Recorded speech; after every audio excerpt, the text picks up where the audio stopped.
प्रसाद છે સામે અખરોટ પ્રસાદ છે.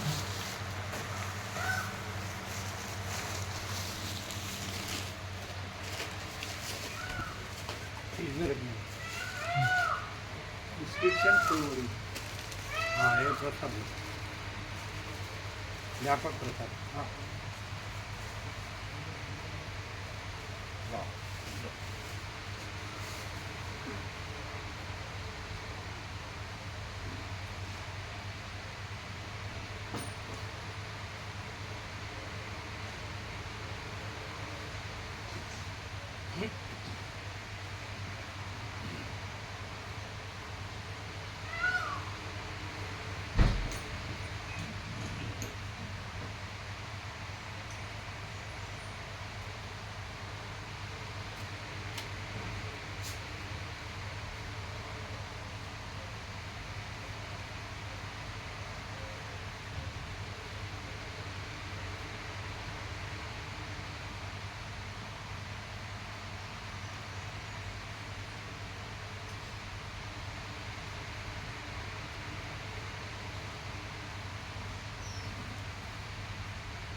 ओम ओम ओम ओम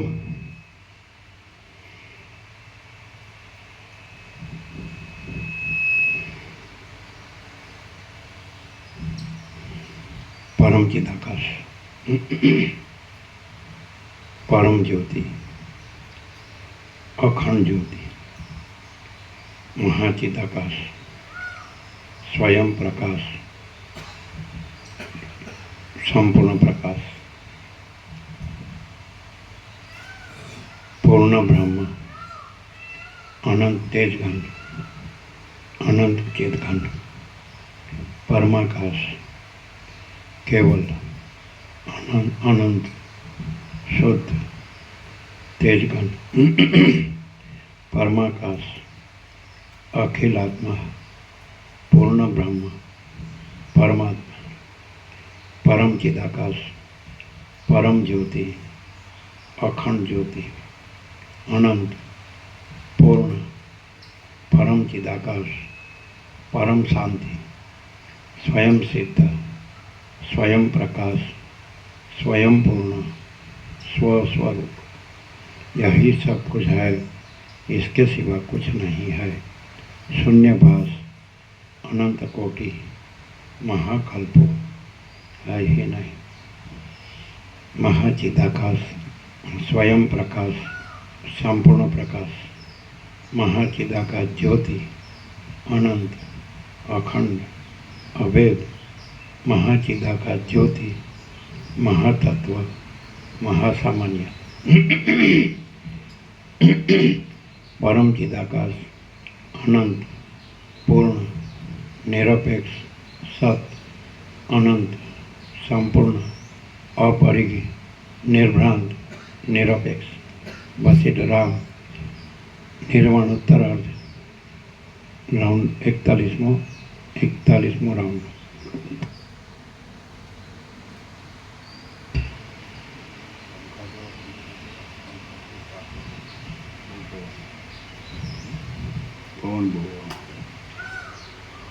आद्य परब्रह्म सद्गुरु देव की जय। ओम श्री परमात्मने नमः। सद्ग्रंथों में शिरोमणि श्री योगवासिष्ठ महारामायण निर्वाण प्रकरण उत्तरार्ध सर्ग 163 पेज नंबर 1720 सर्ग 163 आ 163 सर्ग में इंद्रियों जीतवाना उपायों चिदाकाश के जे अद्वितीय छे तेमा चित्तनो निरोध अने आ शास्त्रनो अभ्यास इत्यादि बोध थवानी हेतु विषे वर्णन आवशे। बोध थवाना हेतु विषे वर्णन आवशे। इंद्रियोने जीतवाना उपायों। राम बोल्या, हे महाराज, इंद्रियोने जीत्या विना आ अज्ञानीपणुं शांत थतुं नथी, माटे इंद्रियो शी रीते जीताय ते आप कहो। वशिष्ठ बोल्या, जेम बळतो दीवो पण टूंकी नजरवाळा पुरुषने सूक्ष्म वस्तु जोवामां उपयोगी थतो नथी, तेम अनेक भोगोमां पोतानो उत्कर्ष प्रतिपादन करवामां अने जीवनना उपायरूप धन मेळववा आदिमां आसक्त थई रहेला पुरुषने ब्रह्मज्ञानमां शास्त्र आदि साधन उपयोगी थता नथी। वળી તેમાંથી इंद्रियों पर ते जय पण मेळवी शकतो नथी। માટે इंद्रियोने जीतवा माटे हूँ एक निर्बाध युक्ति कहूँ छूँ, ते तमे सांभळो। केम के ए युक्ति वडे थोड़ी पण साधन संपत्ति पोताना पुरुष प्रयत्नना बळथी सुखथी मोक्ष सिद्धिने साधी आपे छे। पुरुष पोते चिन्मात्र छे एम तमे समझो। ते ज्यारे चित्तने अधीन थई जाय छे त्यारे जीव नामने धारण करे छे। ए जीव चित्तवृत्ति द्वारा जे तरफ खेंचाय छे तेमां ते क्षणवारमां आसक्त थई जाय छे। पोताना चित्तनो प्रत्याहार करवानो प्रयत्न चित्तने बहिर्मुख न थवा देता अंतर्मुख राखवा माटे ते प्रयत्नरूपी तीक्ष्ण अंकुशना प्रहार वडे मदोन्मत एवा मनरूपी हाथीने जीती शकाय छे। बाकी बीजा कोई प्रकारे तेनो जय थतो नथी। इंद्रियोरूपी सोनानुं चित्त ज मुख्य नायक छे। तेथी चित्तने सोनानी सेना अब आपके में चोपड़ी नहीं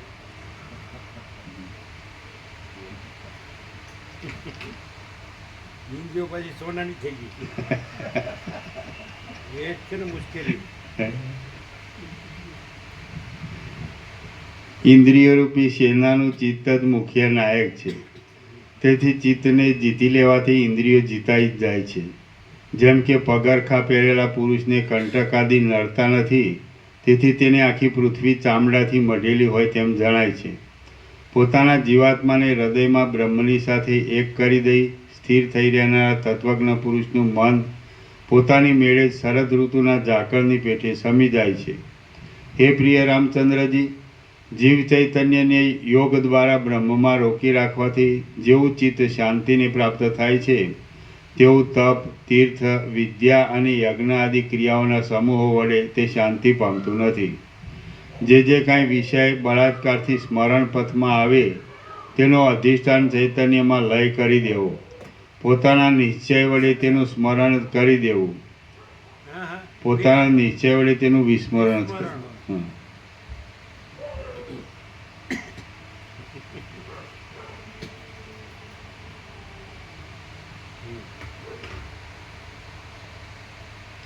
जे कांई विषय बलात्कारथी स्मरण पथमां आवे तेनो अधिष्ठान चैतन्यमां लय करी देवो। પોતાના નિશ્ચય વડે તેનું વિસ્મરણ જ કરી દેવું અને જળમૂળથી તેના સંસ્કારોને ઉખેડી નાખવા. આ ઉપાયથી ભોગના હેતુરૂપ વિષયોનો જય કરી શકાય છે. પોતાના પુરુષ પ્રયત્ન વડે જો ચિત્તને વિષયરૂપી આમિષમાંથી જરા પણ નિરંતર રોકી રાખવામાં આવે તો તત્વવેત્તાના અનુભવથી સિદ્ધ સ્વરાજ પદ પરમપદ મળે છે. ફરીથી. પોતાના પુરુષ પ્રયત્ન વડે જો ચિત્તને વિષયરૂપી આમિષમાંથી જરા પણ નિરંતર રોકી રાખવામાં આવે તો તત્વવેત્તાના અનુભવથી સિદ્ધ સ્વરાજ પદ પરમપદ મળે છે. સ્વધર્મના વ્યવહાર વડે જે કાંઈ પ્રાપ્ત થાય તે જ મને રૂચે છે, બીજું રૂચતું નથી. આવા નિશ્ચય ઉપર તમે વજ્રના જેવા દ્રઢ થઈ રહો. નિષિદ્ધ પદાર્થોમાં ઈચ્છાને ત્યજીને જે પુરુષ સમનું અને સંતોષનું સંપાદન કરી રહ્યો હોય છે તે જીતેન્દ્રિય છે. ફરીથી. નિષિદ્ધ પદાર્થોમાં ઈચ્છાને ત્યજીને જે પુરુષ સમનું અને સંતોષનું સંપાદન કરી રહ્યો હોય છે. નિશ્ચિત ન હોય. નિષિદ્ધ નિષિદ્ધ નિષિદ્ધ પદાર્થોમાં ઈચ્છાને ત્યજીને નિષિદ્ધ. નિષિદ્ધ ષટકોણનો સ. હા નિષેધવાળા. હા નિષિદ્ધ. હમ. નિષિદ્ધ પદાર્થોમાં ઈચ્છાને ત્યજીને જે પુરુષ સમનું અને સંતોષનું સંપાદન કરી રહ્યો હોય છે તે જીતેન્દ્રિય છે. અંદર ચિદાત્મામાં રસિકતાને વિશે અને બહાર વિષય આદિમાં નિરસતાને વિશે જેનું ચિત્ત ઉદ્વેગ પામતું નથી તેનું ચિત્ત ઉપશમ પામી જાય છે. ચિત્તનો બહિર્મુખ થવાનો જે પ્રયત્ન છે તેને રોકી રાખવાથી મન વિષય તરફ દોડવાના પોતાના દુર્વ્યસનને છોડી દે છે. આમ ચિત્ત ચપળતાથી રહિત થઈ જાય છે એટલે તે વિવેક તરફ વળે છે. વિવેકી અને ઉદાર ચિત્તવાળો પુરુષ જીતેન્દ્રિય કહેવાય છે અને તે વાસનારૂપી તરંગોના વેગ વડે સંસાર સાગરમાં તણાતો નથી. સત્સંગતિ અને સત્શાસ્ત્રોના અવલોકન વડે નિરંતર જીતેન્દ્રિય પુરુષ જગતને વાસ્તવ રૂપે સત્ય બ્રહ્મરૂપ દેખે છે. મિથ્યા વસ્તુ તરફ દોડવાથી દુઃખ દેનાર નિર્જળ પ્રદેશમાં થયેલી જળભ્રાંતિ જેમ સત્ય અવલોકનથી નિવૃત્ત થઈ જાય છે તેમ સંસારની ભ્રાંતિ પણ સત્ય અવલોકનથી શાંત થઈ જાય છે. દ્રશ્યભાવથી રહિત ચિન્માત્ર તત્વ જ વિવર્તભાવથી આ જગતરૂપ થઈ રહેલું છે. એવો જેનો સત્યબોધ થયો હોય છે તેની દ્રષ્ટિમાં બંધ અને મોક્ષ બંને ક્યાંથી હોય? શોષાઈ જવાને લીધે આકારથી રહિત થઈ રહેલું જળ ક્ષીણતાને પામી જતાં પાછું પ્રવાહ રૂપે વહેતું નથી. તે જ પ્રમાણે કારણથી રહિત દ્રશ્ય જ્ઞાન વડે નિર્મૂળ થઈ જતાં પાછું અંકુરિત થતું નથી. ચિદાકાશરૂપ પોતાનો સંકલ્પ તમે હું ઇત્યાદિ રૂપને ધારણ કરી રહેલો છે. માટે અધ્યાસ વડે ખડું થઈ ગયેલ હું તમે ઇત્યાદિ રૂપા જગત જ્ઞાન વડે બાધિત થઈ જાય તો તે અધિષ્ઠાન ચૈતન્ય રૂપ જ જણાય છે. હું ઇત્યાદિ રૂપા જગત અવિદ્યા માત્ર જ છે. મિથ્યા હોવાથી શાંત છે, શૂન્ય માત્ર છે અને ચિદાકાશરૂપી પોતાના તાત્વિક સ્વરૂપમાં જ રહેલું છે. ચિદાકાશની અંદર તેનો પોતાનો જે વિવર્ત રહે છે તે જ આ જગત રૂપે ભાસે છે. એ ચૈતન્યરૂપ તત્વ જગતથી સાવ શૂન્ય છે એટલે તે અત્યંત શૂન્ય છે એવો નિશ્ચય થાય છે. અહીં સ્વપ્ન દર્શનના દ્રષ્ટાંતનું કોણ ખંડન કરી શકે તેમ છે? જેમ સ્વપ્ન સૃષ્ટિ મિથ્યા છતાં અનુભવમાં આવે છે તેમ આ દ્રશ્ય પ્રપંચ પણ મિથ્યા છતાં અનુભવમાં આવે છે. હે પ્રિય રામચંદ્રજી, સ્વપ્નમાં જે કાંઈ રાજ્ય વૈભવ આદિ રૂપે પ્રતીતિમાં આવે છે તે એક સાક્ષી ચૈતન્યનો જ વિવર્ત છે અને પોતાના સ્વપ્નનો પોતાને અનુભવ થવો એ જ તેનું સ્વરૂપ છે. તેમાં કર્તા કર્મ કરણ આદિ કારકની કાંઈ અપેક્ષા નથી. તે જ પ્રમાણે જાગ્રત જગતનું પણ સમજી લેવાનું છે. જે કાંઈ કર્તા કર્મ કરણ આદિની અપેક્ષાથી રહિત છે તે સર્વ ચિદઘન છે અને તે મારું પોતાનું સ્વરૂપ છે. આ જગત સૃષ્ટિના આરંભકાળમાં કર્તા કર્મ આદિ સાધન સંપત્તિવાળું હોય તો જાણી શકાતું નથી. તેથી તે મારા પોતાના સ્વયં પ્રકાશ આત્મારૂપ જ છે. જેમ સ્વપ્નની અંદર પોતાનું મરણ અનુભવમાં આવતા છતાં જાગીને જોઈએ તો હોતું નથી, અને જેમ નિર્જળ પ્રદેશમાં ઝાંઝવાના જળની ભ્રાંતિ પ્રતીતિમાં આવતા છતાં વસ્તુતઃ જોઈએ તો હોતી નથી, તેમ આ અવિદ્યા દેખાતા છતાં વસ્તુતઃ જોતા છે જ નહીં. સૃષ્ટિના આરંભકાળમાં ચિદાકાશે પોતાના સ્વરૂપની અંદર જે વિલાસને વિસ્તારી દીધો છે તે નિર્મળ છતાં કાકતાલીયની પેઠે પોતાની મેળે જગતરૂપ થઈ રહેલો છે. નિર્મૂળ જગત નહીં ભાસતા છતાં જાણે ભાષા કરતું હોય તેવું થઈ રહ્યું છે. જે ચિદાકાશના પ્રકાશથી આ સર્વ અપરોક્ષ રીતે ભાસે છે તે જ ખરું તત્વ છે એમ વેદવાદીઓનું સમજવું છે. શૂન્યતા જેમ આકાશરૂપ છે અને ચકરીયનો વ્યાપાર જેમ જળરૂપ જ છે, તેમ જીવાદિનો જે કાંઈ વિલાસ અહીં અધિષ્ઠાન ચૈતન્યની અંદર ભાસે છે તે સર્વ પરબ્રહ્મરૂપ જ છે. જેમ કોઈ અવયવીનું સ્વરૂપ અવયવો વડે યુક્ત હોય છે તેવું જીવાદિ અવયવોવાળું આ બ્રહ્મનું સ્વરૂપ છે. વસ્તુતઃ તો બ્રહ્મ પોતે નિરવયવ છે. જગતનું સ્વરૂપ વિચારતા તો તે કેવળ આભાસ માત્ર છે. તે શાંત અવિનાશી ચિન્માત્ર રૂપ છે અને તે પોતાના સ્વચ્છ સ્વરૂપમાં રહેલું છે. તો તેના સ્વચ્છ સ્વભાવની અંદર શો વિચાર કરવાનો છે? પરમ પદરૂપ બ્રહ્મની અંદર આદિની, અંતની કે મધ્ય પ્રદેશની કોઈ પણ કલ્પના નથી. આ અવિદ્યા પણ તેનું એક રૂપ જ છે, બાકી બીજી જુદી અવિદ્યા કશી વસ્તુ નથી. જીવ જાગ્રતમાંથી સ્વપ્નમાં આવે છે અને સ્વપ્નમાંથી જાગ્રતમાં જાય છે.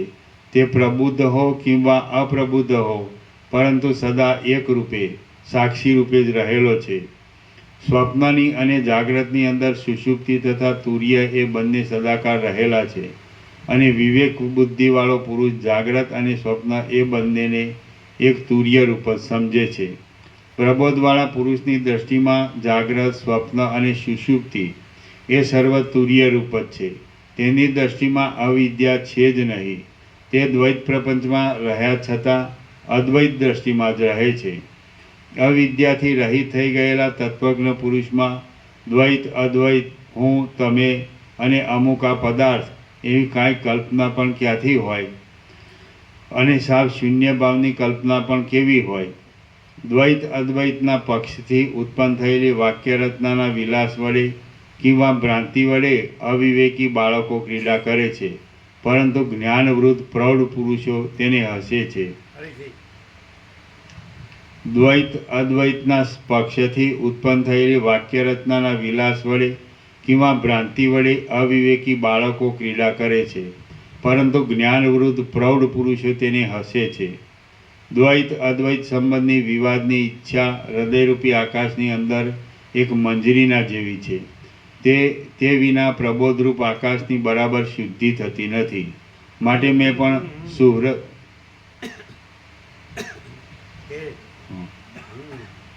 તે વિના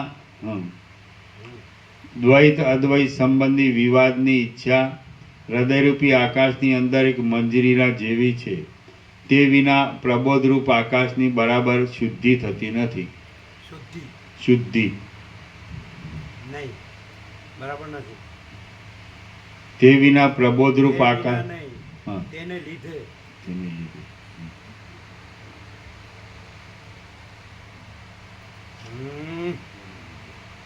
બરાબર છે કે નહીં?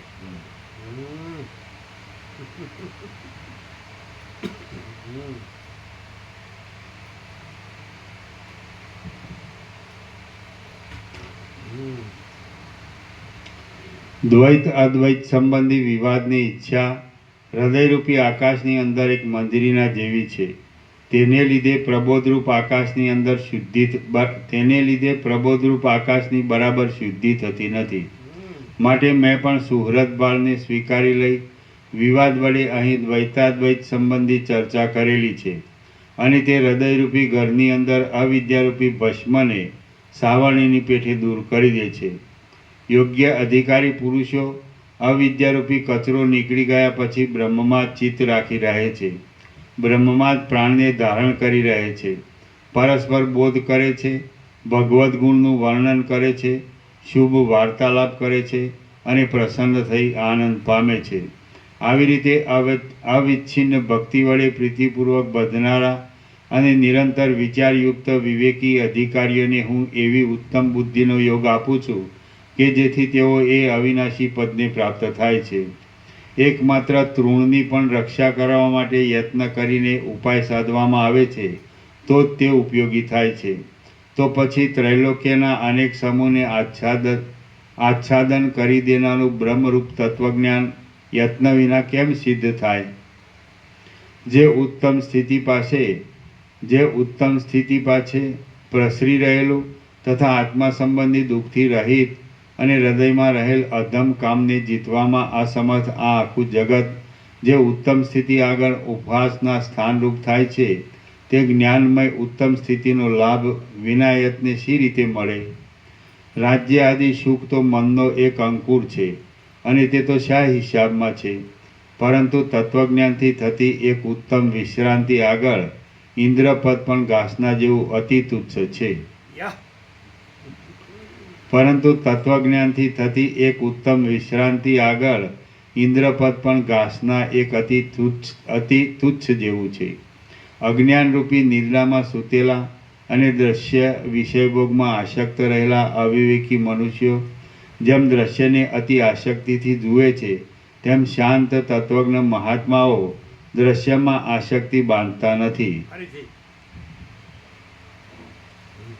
અજ્ઞાનરૂપી નિદ્રામાં સૂતેલા અને દ્રશ્ય વિષયભોગમાં આસક્ત રહેલા અવિવેકી મનુષ્યો જેમ દ્રશ્યને અતિ આસક્તિથી જુએ છે તેમ શાંત તત્વજ્ઞ મહાત્માઓ દ્રશ્યમાં આસક્તિ બાંધતા નથી. તેઓ તો સુષુપ્તિ જેવી અવસ્થામાં રહીને પ્રબોધને પ્રાપ્ત થાય છે અને નિરતિશય આનંદરૂપ પરમપદને અતિ આસક્તિથી જુએ છે. અતિશય યત્ન કર્યા સિવાય આ દુર્લભ મોક્ષ પદ કોઈ દિવસ પ્રાપ્ત થતું નથી. અતિશય યત્ન કર્યા સિવાય આ દુર્લભ મોક્ષ પદ કોઈ દિવસ પ્રાપ્ત થતું નથી. મોટા અભ્યાસરૂપ વૃક્ષનું પરમપદ એ એક ફળરૂપ છે એમ તમે સમજો. એટલા માટે જ મેં તમને અભ્યાસની દ્રઢતા વિશે વારંવાર કહ્યું છે અને તમારે પણ આ ગ્રંથ વડે અને આ અભ્યાસના શ્રમ વડે આપણને શું પ્રયોજન છે એવી અશ્રદ્ધાવાળી બુદ્ધિ ન રાખવી. કેમ કે કોઈ અતિ કુશળ બુદ્ધિવાળાને જ અભ્યાસની અપેક્ષા રહેતી નથી. બાકી અવિવેકી બુદ્ધિવાળા પુરુષના હૃદયમાં તો દુર્બોધ આત્મતત્વ આટલું બધું વિસ્તારપૂર્વક કહેતા પણ સમજી શકાતું નથી.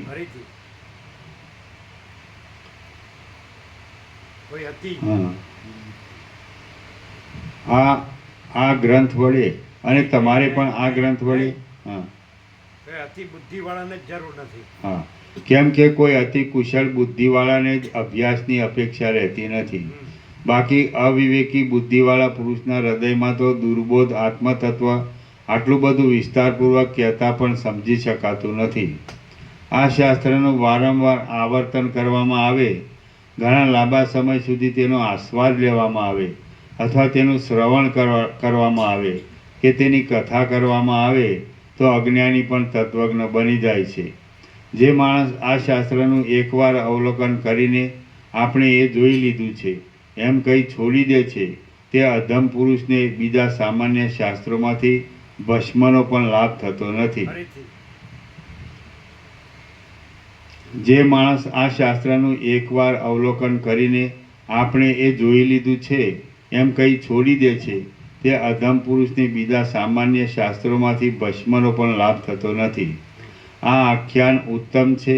વેદની પેઠે સદા તેનું અધ્યયન કરવું, વ્યાખ્યાન કરવું અને તેની પૂજા કરવી, કેમ કે તે પુરુષાર્થરૂપી ફળ આપનાર છે. જે ફળ આ શાસ્ત્રથી પ્રાપ્ત થાય છે તે જ ફળ વેદથી પણ પ્રાપ્ત થાય છે.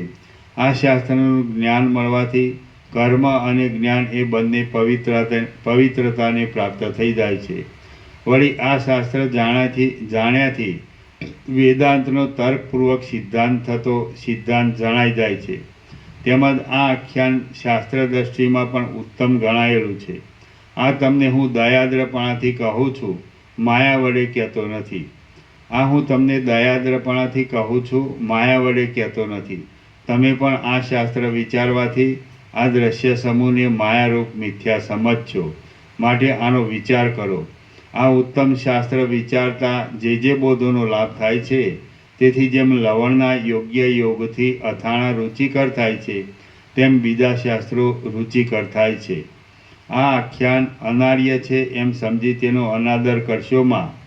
ભોગોમાં જ બુદ્ધિને આસક્ત રાખી તમે આત્મહત્યા કરનારા અને વારંવાર જન્મ લેનારા થશોમાં. વળી કુત્સિત અજ્ઞાની પુરુષો જ પોતાની નજીક રહેલા જાહ્નવીના જળને છોડીને આ આપણા બાપનો કૂવો છે એવા ખોટા અભિમાનથી તેનું ખારું જળ પીવે છે. ફરીથી.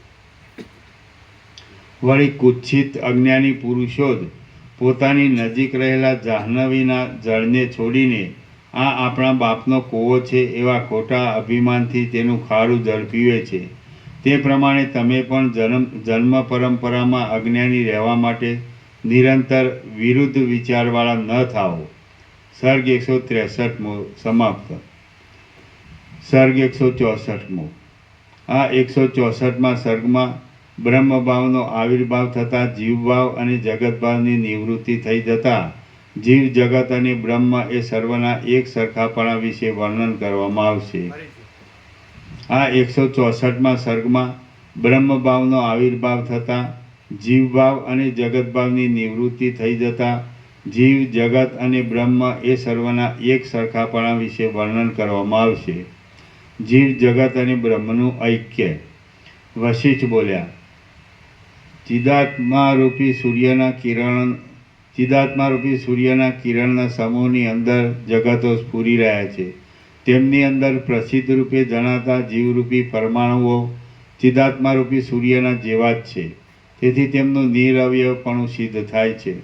સર્વ ભેદ કરનાર ઉપાધિરૂપ વસ્તુ પરમ બોધની પ્રાપ્તિ થતાં પોતાના ભ્રાંતિમય સ્વરૂપને છોડી દે છે, અથવા તો સર્વ વાક્યોનો એક બ્રહ્મમાં સમન્વય થઈ જવાથી બીજું ભેદ કરનાર કાંઈ છે જ નહીં. તત્વજ્ઞ પુરુષના વિષયરૂપ બ્રહ્મ સર્વ અવસ્થામાં ભેદ આદિરૂપ મેલથી રહિત છે અને તેમાં કોઈ દિવસ દ્વૈતરૂપી કશો પણ મેલ રહ્યો નથી. ફરીથી. તત્વજ્ઞ પુરુષના વિષયરૂપ બ્રહ્મ સર્વ અવસ્થામાં ભેદ આદિરૂપ મેલથી રહિત છે અને તેમાં કોઈ દિવસ દ્વૈતરૂપી કશો પણ મેલ રહ્યો નથી. તત્વને ન સમજનાર અવિવેકી પુરુષોનો જે વિષય હોય તે તો તેઓ જ જાણે. અમે તો હું તમે ઇત્યાદિ ભેદને જાણતા જ નથી. તમે એ અવિવેકી પુરુષને તથા તે મેલરૂપ વસ્તુને પણ જાણતા નથી.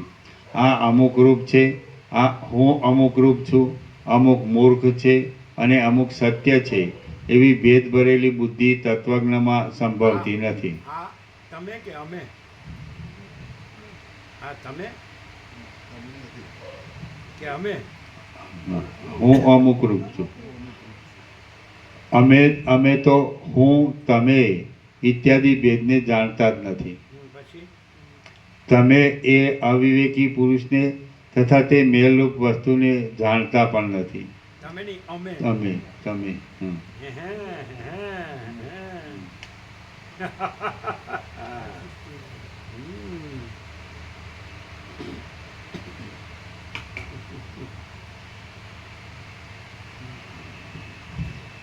અમે તો હું તમે ઇત્યાદિ ભેદને જાણતા નથી. અમે એ અવિવેકી પુરુષને તથા તે મેલરૂપ વસ્તુને પણ જાણતા નથી.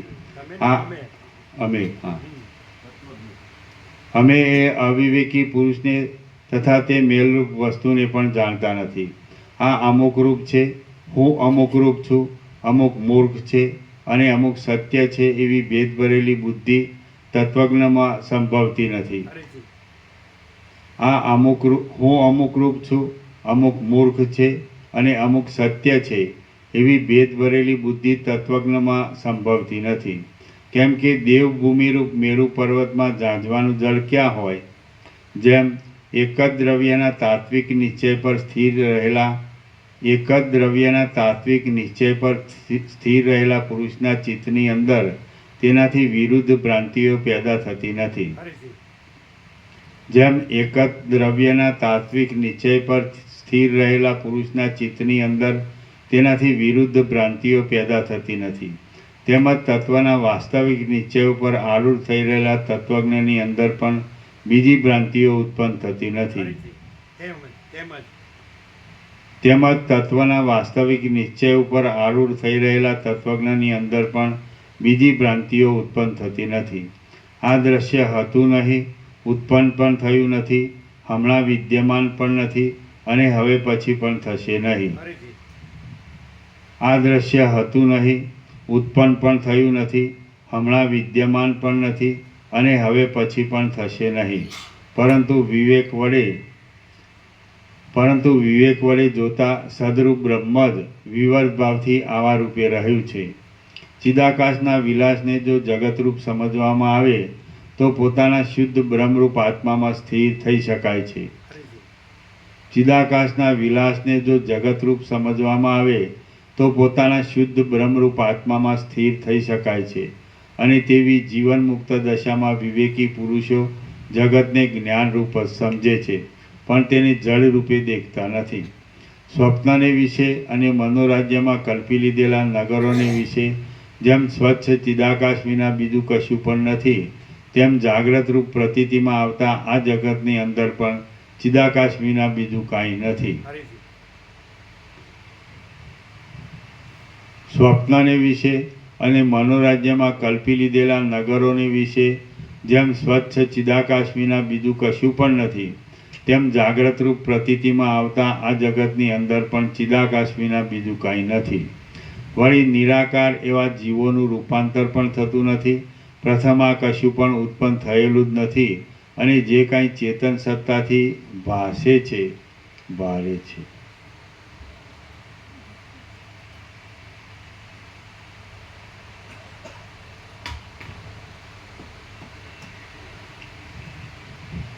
પ્રથમ આ કશું પણ ઉત્પન્ન થયેલું જ નથી અને જે કાંઈ ચેતન સત્તાથી ભાસે છે તે અનાદિ ચિદાકાશ રૂપ છે. જ્યાં પ્રથમ ઉપાદાન કારણ, નિમિત્ત કારણ કે સહકારી કારણ એ કશું નથી, તેમાંથી આ જગતરૂપ વસ્તુ પોતાની મેળે જ ઉત્પન્ન થાય છે. આમ કેવું પાયા વગરનું છે. હા, ફરીથી. જ્યાં પ્રથમ ઉપાદાન કારણ, નિમિત્ત કારણ કે સહકારી કારણ એ કશું નથી, તેમાંથી આ જગતરૂપ વસ્તુ પોતાની મેળે જ ઉત્પન્ન થાય છે. આમ કેવું પાયા વગરનું છે. માટે પ્રથમ અહીં કશું પણ પોતાની મેળે ઉત્પન્ન થતું નથી. અવિવેકીઓના અનુભવમાં આવતા બ્રહ્મા આદિ પણ વસ્તુતઃ હોતા નથી, પરંતુ આ ચિદાકાશ જ સ્વયંભૂ અને આ પ્રપંચ એ બંને રૂપે પ્રસરી રહેલું છે. પરંતુ અવિવેકીઓના અનુભવમાં આવતા બ્રહ્મા આદિ પણ વસ્તુતઃ હોતા નથી, પરંતુ આ ચિદાકાશ જ સ્વયંભૂ અને આ પ્રપંચ એ બંને રૂપે પ્રસરી રહેલું છે. ચિત્ત સત્તા વડે તે આકાશ જેવું શૂન્ય છે, છતાં આવે રૂપે ભાસી રહ્યું છે. શ્રી યોગવાસી મહારામાયણમાં નિર્વાણ પ્રકરણના ઉત્તરાર્ધનું જગત પરમાત્માના ઐક્ય પ્રતિપાદન નામનો સર્ગ 164મો સમાપ્ત. સર્ગ 165મો. આ 165મા સર્ગમાં પરસ્પર ઉત્પત્તિ થવાથી અને પરસ્પર સંબંધને લીધે સર્વનું ચિન્માત્રપણું દ્રઢ કરવા માટે જાગ્રત અને સ્વપ્ન એ બંનેના ઐક્ય વિશે વર્ણન કરવામાં આવશે. જાગ્રત સ્વપ્નનું ઐક્ય. વશિષ્ઠ બોલ્યા, મનોરાજ્ય ક્ષણિક હોવાથી જાગ્રતમાં સ્વપ્નના જેવું છે અને તેમાંય મનોરાજ્યરૂપી સ્વપ્ન જ જાગ્રત ભાવને પ્રાપ્ત થાય છે. વશિષ્ઠ બોલ્યા, મનોરાજ્ય ક્ષણિક હોવાથી જાગ્રતમાં સ્વપ્નના જેવું છે અને તેમાંય મનોરાજ્યરૂપી સ્વપ્ન જ જાગ્રત ભાવને પ્રાપ્ત થાય છે. સ્વપ્નમાં પ્રતીતિમાં આવતી જાગ્રત અવસ્થામાં આ પ્રસિદ્ધ જાગ્રત સ્વપ્નતાને પ્રાપ્ત થઈ જાય છે. સ્વપ્નમાં પ્રતીતિમાં આવતી જાગ્રત અવસ્થામાં આ પ્રસિદ્ધ જાગ્રત સ્વપ્નતાને પ્રાપ્ત થઈ જાય છે. સ્વપ્ન જાગ્રતમાં અનિશ્ચિત છે અને જાગ્રત સ્વપ્નમાં અનિશ્ચિત છે. સ્વપ્નરૂપ જાગ્રતમાંથી પ્રબુદ્ધ થયેલો આત્મા પાછો જાગ્રતરૂપી સ્વપ્નમાં પ્રવેશ કરે છે. જાગ્રતરૂપ સ્વપ્નમાં રહેલો પુરુષ સ્વપ્નાવસ્થાને સ્વપ્ન એવા નામથી કહે છે અને સ્વપ્નરૂપ જાગ્રતમાં રહેલો જીવ જાગ્રતને જાગ્રત એવા નામથી કહે છે. સ્વપ્ન અવસ્થામાં અનુભવાતી જાગ્રત અવસ્થા જાગ્રતના જેવો જ અનુભવ આપવાથી જાગ્રત જ છે, સ્વપ્ન નથી. હવે મનોરાજ્યમાં પણ એક જાગ્રત સ્વપ્નના જેવું છે અને તે પણ સ્વપ્નના જેવું અનુભવમાં આવવાથી એક સ્વપ્ન જ છે, પરંતુ તે કોઈ દિવસ જાગ્રત નથી. નિરંતર જાગ્રત અવસ્થામાં સ્વપ્ન થોડો કાળ રહેનાર ભાસે છે અને સ્વપ્ન અવસ્થામાં નિરંતર જાગ્રત થોડો કાળ રહેનાર ભાસે છે. જાગ્રત અને સ્વપ્ન એ બંનેનો કોઈ દિવસ કશો પણ ભેદ નથી અને પરસ્પર એકબીજાનું અનુસ્યુતપણું રહેલું છે, પણ યુક્તિ વડે જોતા તે સત્ય નથી. અતિ પ્રકાશરૂપે પ્રતીતિમાં આવતું જાગ્રતરૂપી સ્વપ્ન મરણ સમયે અને જ્ઞાનનો ઉદય થવાના સમયે શમી જાય છે. વળી તે સ્વપ્ન તથા સુષુપ્તિ એ બંનેના અનુભવકાળમાં શૂન્યરૂપ જ રહે છે. આ જીવનરૂપી સ્વપ્ન સમયમાં મરણ પછીના જન્મરૂપી જાગ્રત દ્રશ્યનો અભાવ હોય છે, તેથી તેમાં બીજા જન્મરૂપી જાગ્રતનો કોઈ પણ પદાર્થો દેખાતા નથી. શૂન્ય છતાં નાના પ્રકારે થઈ રહેલી એવી જીવિતરૂપી જાગ્રત અવસ્થા જ્યારે વિદ્યમાન હોય છે ત્યારે પરલોકરૂપી કાંઈ પણ સ્વપ્ન જોવામાં આવતું નથી. જેમ સ્વપ્નની અંદર દેખાતા ત્રણેય લોક ચિદાકાશના માત્ર ચમત્કાર રૂપ છે, તેમ જાગ્રત અવસ્થાની અંદર પણ ઠેઠ સૃષ્ટિના આરંભથી માંડી અંતઃકરણમાં ભાસી રહેલા આ ત્રણેય લોક ચિદાકાશના એકમાત્ર ચમત્કાર રૂપ જ છે. સર્વ પ્રાણીઓ અને પંચમહાભૂતો અસત્ય છતાં સત્ય જણાય છે. સ્વપ્નમાં દેખાતી પૃથ્વીની પેઠે જાગ્રત અવસ્થામાં દેખાતી સૃષ્ટિનું જો કે સાકારપણું વિશાળ રૂપે પ્રતીતિમાં આવે છે, તો પણ પરમાર્થ દ્રષ્ટિથી જોતા તે બિલકુલ નથી. સ્વપ્નની અંદર અનેક રૂપે પ્રતીતિમાં આવતા છતાં સ્વપ્ન સૃષ્ટિ વસ્તુતઃ જોતા સાવ શૂન્ય જ છે. તે જ પ્રમાણે જાગ્રત અવસ્થામાં પ્રતીતિમાં આવતું આ જગત પણ ચિદાકાશ રૂપ જ છે. તેજમાં રહેલા પ્રકાશની પેઠે ચિદાકાશનો એવો સ્વભાવ છે કે પોતાના સ્વરૂપની અંદર વિશાળ જગતના આકાર તેનો વિવર્ત પ્રતીતિમાં આવે છે. ચિદાકાશનો સ્વાભાવિક ચમત્કાર જ આકાશમાં, ભેદના પરમાણુમાં, જળમાં અને સ્થળમાં જગતના નામે પૂર્ણપણે પ્રકાશી રહે છે. જો આ જગતરૂપી ભ્રાંતિ અસત્ય છે અને સત્ય વસ્તુની પેઠે તે પ્રતીતિમાં આવવા છતાં આકાશરૂપ જ છે, તો પછી શા માટે તે તરફ આગ્રહ રાખવાનો છે? હે પ્રિય રામચંદ્રજી, ગ્રહણ કરનાર, ગ્રહણ કરવાનો વિષય અને ગ્રહણ કરવું એ ત્રણેય શૂન્ય જ છે. જગત અધિષ્ઠાન સત્તાથી સત્ય હો કિંવા આરોપિત રૂપે અસત્ય હો, પરંતુ તેમાં શો આગ્રહ રાખવાનો હોય? આ જગતની સ્થિતિ આપણને દેખાય છે તે પ્રમાણે હો કિંવા બીજા પ્રકારે હો અથવા સાવ ન હો, પરંતુ તેમાં સંભ્રમ રાખવા જેવું કાંઈ નથી. હવે સર્વનું તાત્વિક સ્વરૂપ તમારા સમજવામાં આવી ગયું છે, તો તુચ્છ ફળમાં ફળરૂપતાનો શો આગ્રહ રાખવો? હવે વિકલ્પો પણ ઘણા છે, માટે તેથી વિરામ પામવાનું છે. શ્રી યોગ વાસિષ્ઠ મહારામાયણમાં નિર્વાણ પ્રકરણના ઉત્તરાર્ધનો જાગ્રત સ્વપ્ન કથોપદેશ નામનો સર્ગ 165મો સમાપ્ત. સર્ગ 166મો. આ 166મા સર્ગમાં આત્મખ્યાતિ વિશે તથા બીજી ખ્યાતિઓ વિશે અને બ્રહ્મરૂપ નીલશિલાના આખ્યાન વિશે પ્રશ્નોત્તરપૂર્વક વર્ણન કરાશે. ખ્યાતિઓ વિશે વર્ણન.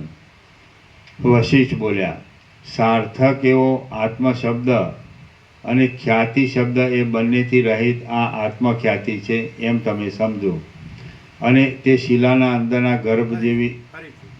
વશિષ્ઠ બોલ્યા, સાર્થક એવો આત્મશબ્દ અને ખ્યાતિ શબ્દ એ બંનેથી રહિત આ આત્મખ્યાતિ છે એમ તમે સમજો, અને તે શિલાના અંદરના ગર્ભ જેવી એક રસ છે. સૃષ્ટિના આદિકાળથી આરંભી ચિદાકાશ જ આવા રૂપે પ્રસરી રહેલું છે. એ ચિદાકાશ પોતાના આત્માની અંદર પોતાના વિવર્તને પ્રસારી દે છે અને તે પોતે જ સૃષ્ટિરૂપ સમજી લે છે. અહીં નદીઓ વહેતી નથી અને ડૂબવું તરવું પણ થતું નથી. નિષ્ક્રિય એવું ચિદાકાશ જ પોતાના આકાશ જેવા નિર્વિકાર સ્વરૂપમાં આવા પ્રકારે પ્રતીતિમાં આવે છે. ખ્યાતિ શબ્દથી અને ખ્યાતિ શબ્દના અર્થથી રહિત સ્વયં પ્રકાશ આત્માને પોતાનો આત્મા સૃષ્ટિરૂપ જણાયાથી વિદ્વાનો આત્મખ્યાતિ શબ્દરૂપ સમજે છે. આ આત્મા આ સર્વ જગતરૂપ છે અને તેની વિશે કશી પણ ખ્યાતિ રહી નથી. વળી કોઈ ખ્યાતિએ તેને કોઈ પણ દેશકાળમાં પ્રખ્યાત કરેલો નથી. તેથી હજી તેમાં અખ્યાત પદ જ ઘટી શકે છે. પરંતુ ભાવરૂપ અર્થને બતાવનાર કિત્ન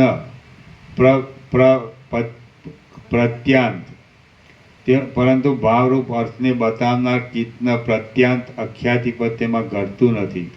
પરબ્રહ્મની અંદર ખ્યાતિ અને અખ્યાતિ એ બંને પ્રકારની વાણીની યુક્તિ ખરી નથી. કેમ કે એ અદ્વિતીય વસ્તુની અંદર ખ્યાતિ કે અખ્યાતિ કેવી હોય? અખ્યાતિ, અસત્ખ્યાતિ, અન્યથા ખ્યાતિ અને બીજી આત્મખ્યાતિ એ સર્વ ચિન્માત્ર રૂપ પ્રકાશનો ચેતન સત્તા વડે પ્રતીતિમાં આવતો એક ચમત્કાર જ છે. તેમજ તેની સત્તા વડે તે અનુભવમાં આવે છે. ચિદાકાશરૂપી સૂર્યના સ્વચ્છ અગ્નિના તણખાની પેઠે કલ્પી લીધેલા ચિદભાવરૂપી કિરણો જ્યાં જ્યાં જેવા પ્રકારે વિવર્ત ભાવોને પામી જાય છે ત્યાં ત્યાં તે તેવા જ પ્રકારે અનુભવમાં આવે છે. આત્મખ્યાતિ, અસત્ખ્યાતિ, અખ્યાતિ અને અન્યથા ખ્યાતિ એ સર્વ આત્માનો વિવર્ત એટલે ચિદાકાશના ચમત્કાર રૂપ છે અને તેની વિભૂતિઓ છે. આત્મખ્યાતિ એવા નામના પદને છોડી દઈ તેનો જે મૂળ અર્થ છે તે છેવટે અનાદિ અને અનંત નિષ્પ્રપંચ બ્રહ્મની અંદર પર્યાવસાનને પ્રાપ્ત થાય છે. તે જ અહીં એક રસ રૂપે રહેલો છે અને એ મૂળ અર્થ અંતે તો અનાદિ તથા અનંત એવા નિષ્પ્રપંચ બ્રહ્મની અંદર છેવટે લય પામે છે. આ સંબંધમાં કાનને શોભા આપે એવું એક મોટું આખ્યાન તમે સાંભળો. તે દ્વૈત દ્રષ્ટિનું ખંડન કરનાર અને જ્ઞાનરૂપી સૂર્યને ઉદાસ આપનાર છે. કરોડો યોજનના પ્રમાણની એક મહાવિશાળ નિર્મળ શિલા છે અને ચારે બાજુથી શ્યામ એવું આકાશ જો ભીંતરૂપ હોય તો તે તેના જેવી કઠિન, વિશાળ અને નિર્મળ છે. તે શિલાની અંદર કોઈ પણ પ્રકારના સાંધાઓના બંધન નથી.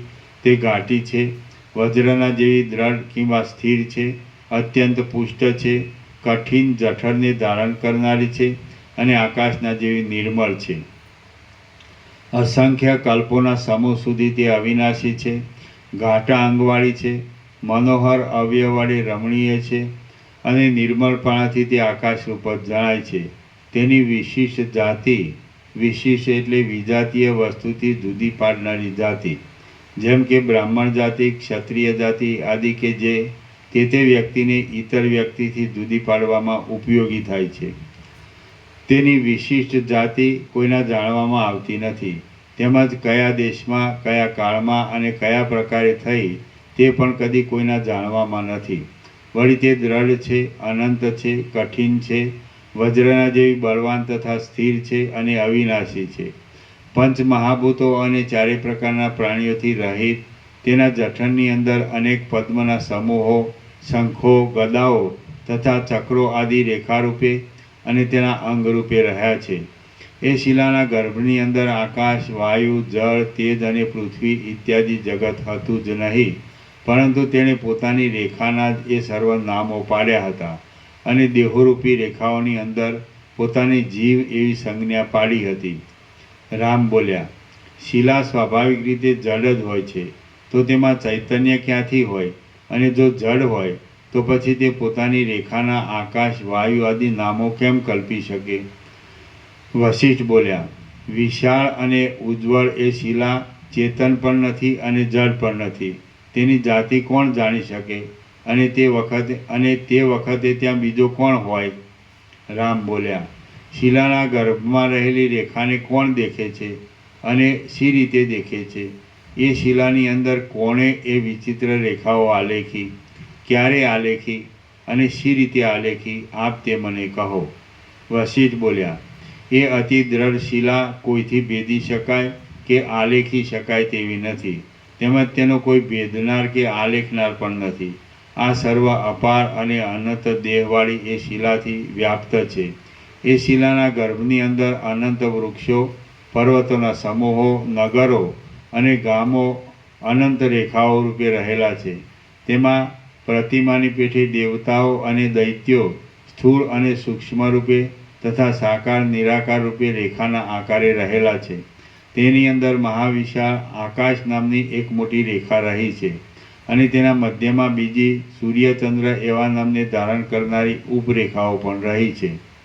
રામ બોલ્યા, હે મહારાજ, શિલાના ગાઢા ગર્ભની અંદર રહેલી એ રેખાઓને કોણે દીઠી છે, તે કેવા પ્રકારની છે અને તે શી રીતે જોવામાં આવે, તમે તે મને કહો.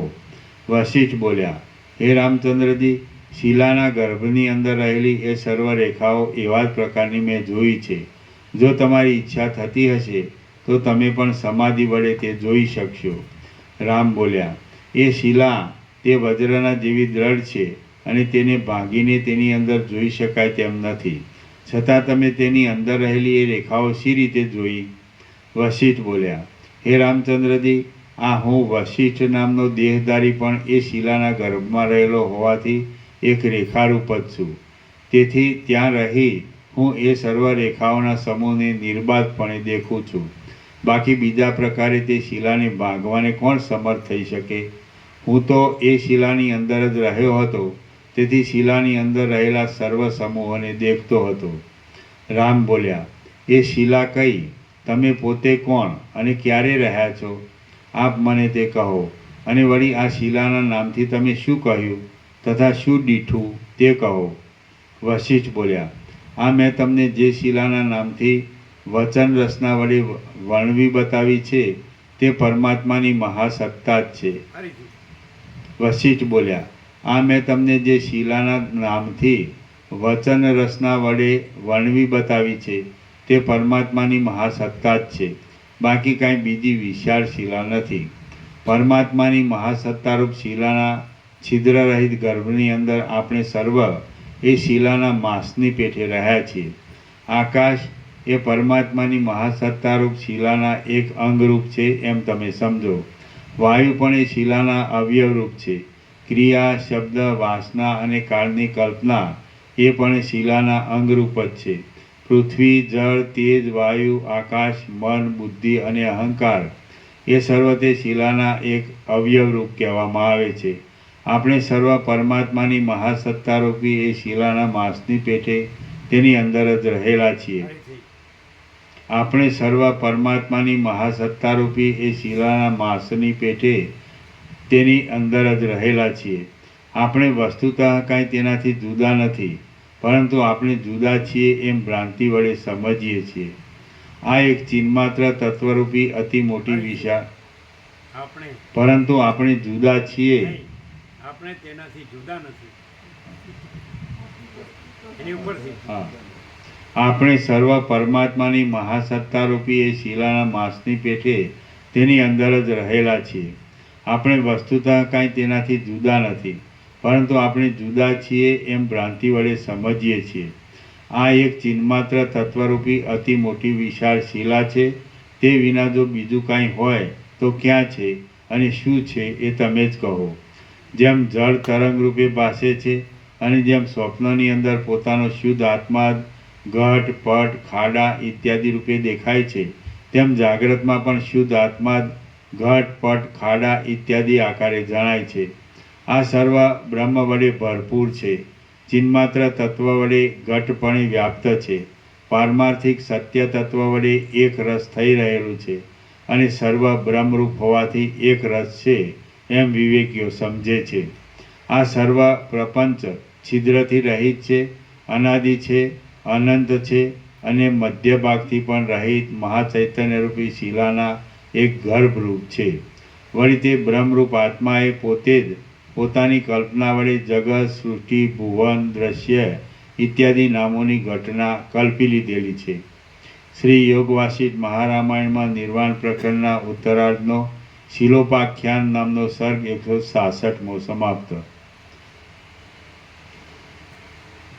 સર્ગ 167મો. આ 167મા સર્ગમાં વિવેકી પુરુષોની દ્રષ્ટિ વડે વાદીની 4 પ્રકારની ખ્યાતિનો નિષેધ કરી ત્રણેય અવસ્થાથી રહિત આત્મતત્વનું નિરૂપણ કરાશે. 4 ખ્યાતિનો નિષેધ અને આત્મતત્વનું નિરૂપણ. વશિષ્ઠ બોલ્યા, આત્મખ્યાતિ, અસત ખ્યાતિ, ખ્યાતિ, અખ્યાતિ અને અન્યથા ખ્યાતિ એ સર્વ શબ્દ તથા અર્થ સંબંધી દ્રષ્ટિઓ તત્વજ્ઞ પુરુષને સસલાના શિંગડાના જેવી કેવળ મિથ્યા જ ભાસે છે. ફરીથી. વશિષ્ઠ બોલ્યા, આત્મખ્યાતિ, અસત ખ્યાતિ, ખ્યાતિ, અખ્યાતિ અને અન્યથા ખ્યાતિ એ સર્વ શબ્દ તથા અર્થ સંબંધી દ્રષ્ટિઓ તત્વજ્ઞ પુરુષને સસલાના શિંગડાના જેવી કેવળ મિથ્યા જ ભાસે છે. હે પ્રિય રામચંદ્રજી, નિર્વિકલ્પ ચિદાકાશની અંદર કોઈ દિવસ એ કશી પણ કલ્પના સંભવતી નથી. અનિર્દેશ આત્મતત્વ રૂપે રહેલો વિવેકી પુરુષ તો ખ્યાતિ, અખ્યાતિ આદિના મૂળ રૂપ એવી ચિત્તની ચેષ્ટાથી રહિત થઈને સદાકાળ શાંત દશામાં જ રહે છે. ફરીથી. અનિર્દેશ આત્મતત્વ રૂપે રહેલો વિવેકી પુરુષ તો ખ્યાતિ, અખ્યાતિ આદિના મૂળ રૂપ એવી ચિત્તની ચેષ્ટાથી રહિત થઈને સદાકાળ શાંત દશામાં જ રહે છે. આ સર્વ આત્મખ્યાતિ આદિ કલ્પનાઓ ચિન્માત્ર તત્વમાંથી જ ઉદય પામે છે અને તે શુદ્ધ ચિન્માત્ર તત્વ અતિશુદ્ધ આકાશરૂપ જ છે. વળી સર્વ કલ્પના એ અધિષ્ઠાન ચૈતન્યમાં આરોપેલી મારા જોવામાં આવે છે. અદ્વિતીય ચિદાકાશની અંદર આ આત્મા છે અને આ ખ્યાતિ છે એવો કલ્પનાનો ભ્રમ સંભવતો નથી. ફરીથી. અદ્વિતીય ચિદાકાશની અંદર આ આત્મા છે અને આ ખ્યાતિ છે એવો કલ્પનાનો ભ્રમ સંભવતો નથી. માટે એ શબ્દને છોડી દઈ કેવળ પરમાર્થ પરાયણ થઈ રહો. એવા નિશ્ચય પર આવી જતા ગતિ, સ્થિરતા અને ભક્ષણ ઇત્યાદિ ક્રિયા કરનારું જગત પણ સર્વ પ્રવૃત્તિથી રહિત આકાશના જેવું નિસંકલ્પ, સ્વચ્છ અને અવિચ્છિન્ન ભાસે છે. ફરીથી. એવા નિશ્ચય પર આવી જતા ગતિ, સ્થિરતા અને ભક્ષણ ઇત્યાદિ ક્રિયા કરનારું જગત પણ સર્વ પ્રવૃત્તિથી રહિત આકાશના જેવું નિસંકલ્પ, સ્વચ્છ અને અવિચ્છિન્ન ભાસે છે. તે નાના પ્રકારના મહાન શબ્દવાળું છે, છતાં શિલાની પેઠે મૌનને ધારણ કરી રહેલું જણાય છે. નિરંતર તે ગતિમાન છે, છતાં આકાશના જેવું અને પર્વતના જેવું અતિ સ્થિર ભાસે છે. તે નાના પ્રકારના આરંભોવાળું છે, છતાં મહાશૂન્ય છે અને નિષ્કલંક છે. પંચભૂતાત્મક છતાં તે આકાશની પેટે શૂન્ય અને પંચભૂતથી રહિત છે. પદાર્થો વડે તે વ્યાપ્ત છે, છતાં શૂન્ય છે અને જ્ઞાન સ્વરૂપ છે. સ્વપ્નમાં દેખાતા મોટા નગરના જેવું દેખાતા છતાં તે સ્વચ્છ ચિદાકાશ રૂપ છે. સંકલ્પ નગરની પેઠે આરંભવાળું છતાં તે આરંભથી રહિત છે. આકાશ માત્ર છે, ભ્રાંતિ વડે જ પ્રતીતિમાં આવે છે અને સ્વપ્નમાં થતા સ્ત્રી સંજ્ઞા જેવું કેવળ આભાસ રૂપ છે. અનુભવમાં આવતા છતાં તે વ્યર્થ છે. પ્રતિબિંબ રૂપે દેખાતી સ્ત્રીના જેવું કેવળ પ્રતીતિ માત્ર છે અને નાના પ્રકારના અનુભવો અને રચનાઓ વડે યુક્ત છે, છતાં વસ્તુતઃ જોતા તે વસ્તુ શૂન્ય છે. રામ બોલ્યા, જાગ્રત રૂપે અને સ્વપ્ન રૂપે પ્રતીતિમાં આવતું આ દ્રશ્ય સ્મૃતિ વડે દેખાય છે એમ હું માનું છું. વિદ્યમાન ન છતાં દેખાતા પદાર્થોનું સ્મરણ થવું એ જ તેમાં કારણરૂપ જણાય છે. વશિષ્ઠ બોલ્યા, જે સર્વ પદાર્થોની સત્તા રૂપે રહેલું છે, ચિદરૂપ છે, અવિનાશી છે અને અપરિમેય છે, તે જ સત્ય તત્વ કાકતાલીયની પેઠે પોતાના વિવર્ત રૂપે પ્રતીતિમાં આવે છે. તે જ આ જગત છે એમ તમે સમજો. સર્વત્ર જળની અંદર જેમ તરંગો રહ્યા હોય છે, તેમ એ જ તત્વ પોતાના સ્વરૂપભૂત શાંત પરમાત્માની અંદર આવા રૂપે થઈ રહેલું છે. સર્વના આત્મારૂપ પરમાત્મા ચિદાકાશ રૂપ છે, મોક્ષરૂપ છે અને જીવભાવરૂપ ઉપાધિથી રહિત છે. સર્વના આત્મારૂપ પરમાત્મા ચિદાકાશ રૂપ છે, મોક્ષરૂપ છે અને જીવભાવરૂપ ઉપાધિથી રહિત છે. તેની અંદર કારણ વિના સ્વાભાવિક રીતે જ આ બધું દ્રશ્ય ભાસે છે અને તે તેના પોતાના સ્વરૂપથી જુદું નથી. જ્યારે જ્યારે ચિદાત્માની અંદર જેવું જેવું ભાન થાય છે, તેવું તેવું સર્વદા તેને ભાસે છે.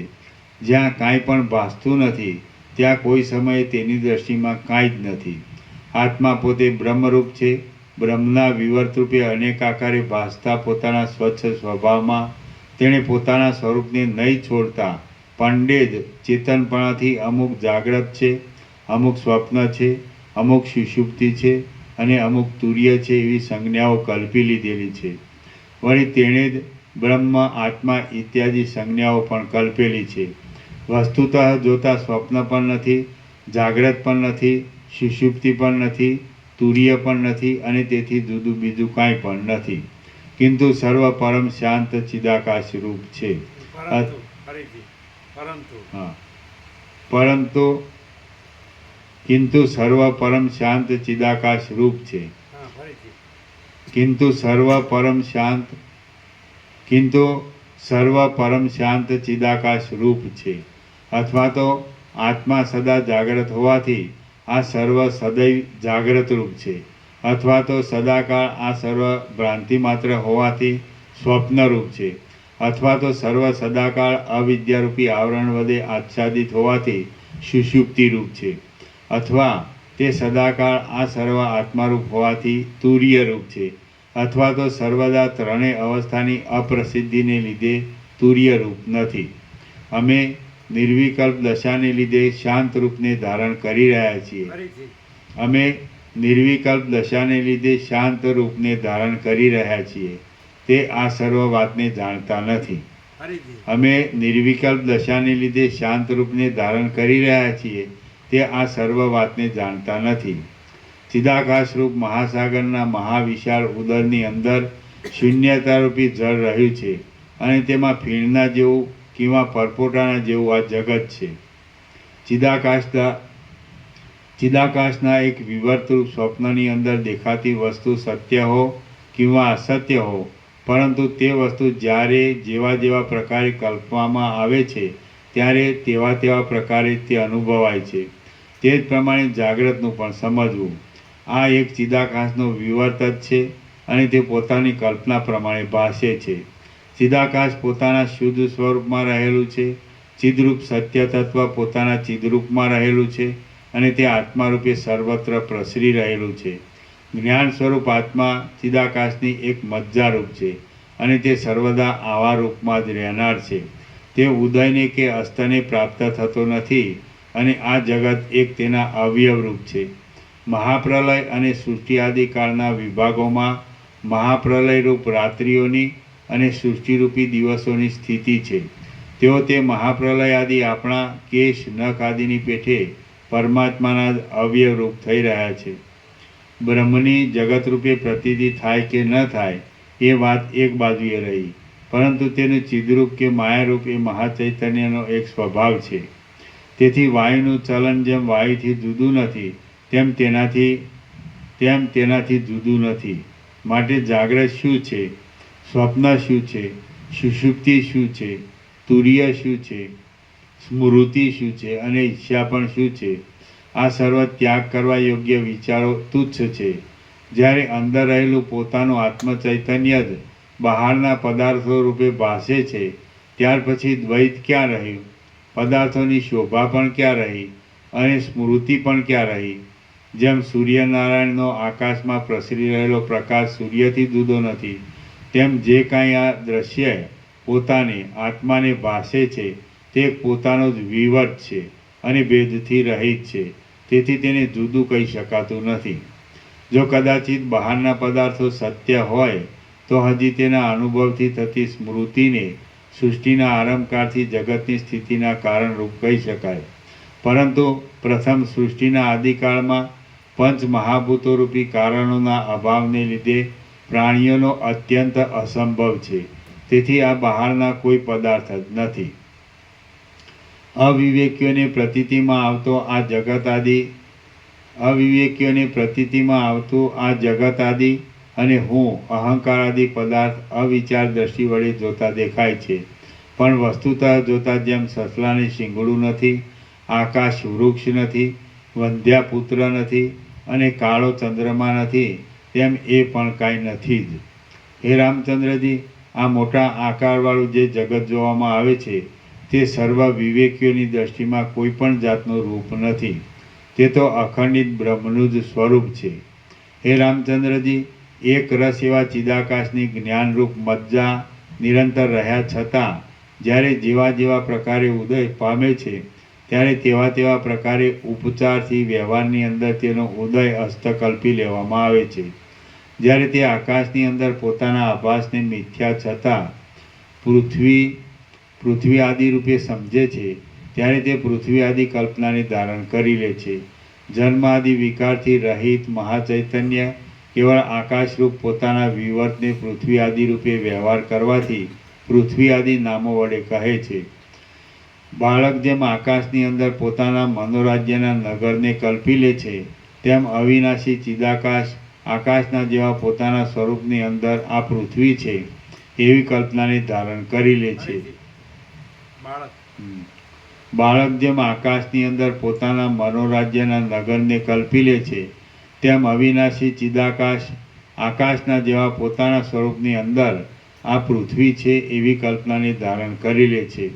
નિર્વિકાર ચિદાકાશનું જગતરૂપે ભાન થવું અને જગતરૂપે ભાન ન થવું એ બંને વાત એક જ અધિષ્ઠાનમાં કેમ ઘટી શકે? આવી શંકા કરવી યોગ્ય નથી.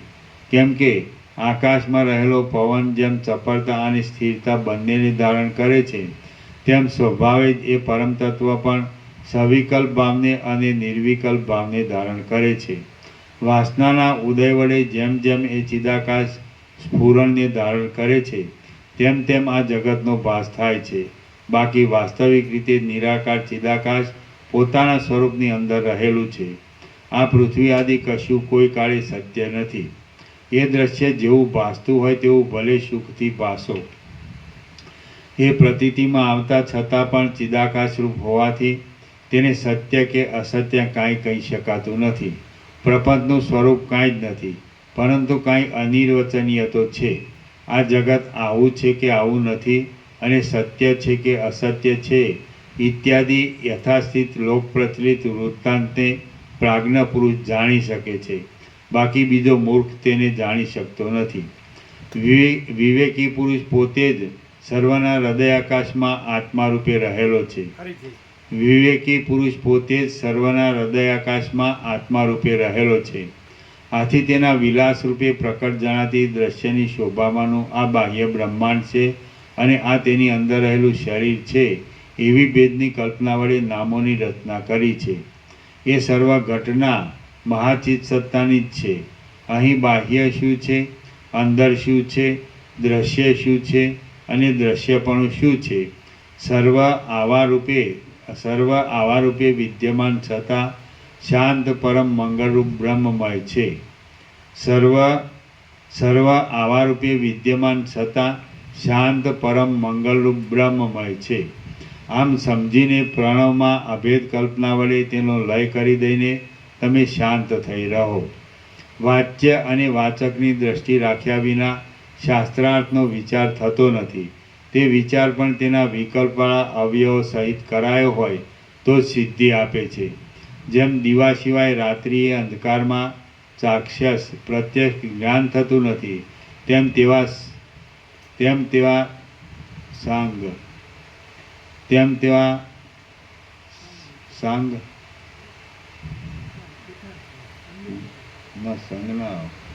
સાંગ લખેલું હતું. જેમ દીવા સિવાય રાત્રિએ અંધકારમાં ચાક્ષસ પ્રત્યક્ષ જ્ઞાન થતું નથી, તેમ તેવા સાંગ વિચાર વિના સત્ય સંગ ન આવે. તેમ તેવા સમ્યક વિચાર, સમ્યક, હા, સમ્યક મને યથાર્થ.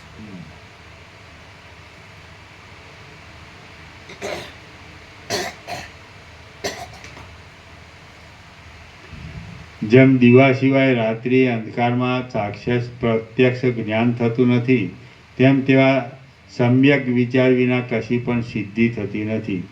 માટે અંદર થયા કરતી અનેક વિકલ્પોના સમૂહોથી ભરપૂર એવી સંકલ્પની કલ્પનાને યથાર્થ વિચારથી નિર્મળ થયેલી ઉત્તમ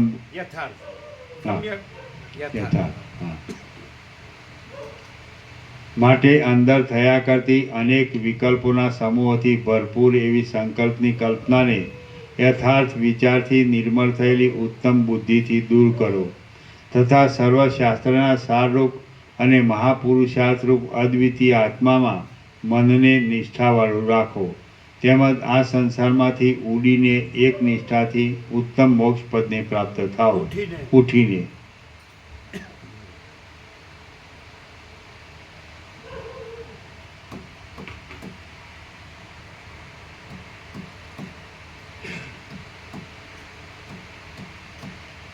માટે અંદર થયા કરતી અનેક વિકલ્પોના સમૂહોથી ભરપૂર એવી સંકલ્પની કલ્પનાને યથાર્થ વિચારથી નિર્મળ થયેલી ઉત્તમ બુદ્ધિથી દૂર કરો તથા સર્વશાસ્ત્રના સારરૂપ અને મહાપુરુષાર્થરૂપ અદ્વિતીય આત્મામાં મનને નિષ્ઠાવાળું રાખો. તેમજ આ સંસારમાંથી ઉઠીને એ એક નિષ્ઠાથી ઉત્તમ મોક્ષ પદને પ્રાપ્ત થાઓ. શ્રી યોગવાસિત મહારામાયણમાં નિર્વાણ પ્રકરણના ઉત્તરાર્ધનો જાગ્રત સ્વપ્ન સુષુપ્તિ અભાવ પ્રતિપાદન નામનો સર્ગ 167મો સમાપ્ત. ઓમ ઓમ ઓમ. આના નંબર 1630. 100 બાકી રહ્યા. 1730. હા. પ્રસાદ આપી દો.